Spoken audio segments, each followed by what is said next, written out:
Falls hunger கேள்விப்பட்டிருக்கீங்களா? அதை தெரிஞ்சுக்க இந்த வீடியோவை ஃபுல்லா பாருங்க.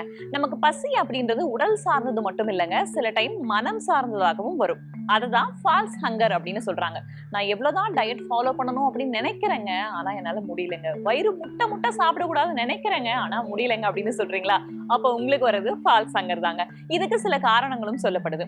ஒண்ணு, சில பேர்லாம் கரெக்டா அந்த டைம் சாப்பிடணும் அப்படின்னு நினைப்பாங்க. ஆனா சில டைம் பசினால அந்த டைமுக்கு முன்னாடியே சாப்பிட்டாலும் கரெக்டா அந்த டைமுக்கு மறுபடியும் சாப்பிடணும் அப்படின்னு நினைப்பாங்க. இதுவும் ஒரு காரணமா இருக்கலாம்.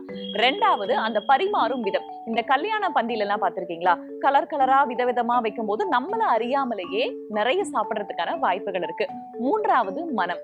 ஒரு சில உணவுகளுடைய மனம் நாம ஏற்கனவே சாப்பிட்டு வயிறு ஃபுல்லா இருந்தாலுமே கூட இன்னும் சாப்பிட தூண்டுறதுக்கான வாய்ப்புகள் இருக்கு அப்படின்னு சொல்றாங்க மருத்துவர்கள்.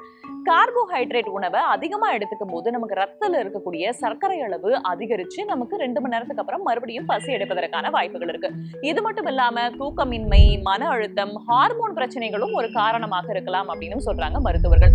எப்போதுமே சாப்பாடை பத்தியே நினைச்சுக்கிட்டு இருக்க, எப்பவுமே பசி எடுக்குது அப்படின்னு சொல்ற உங்க ஃப்ரெண்டுக்கு இந்த வீடியோவை கண்டிப்பா ஷேர் பண்ணுங்க.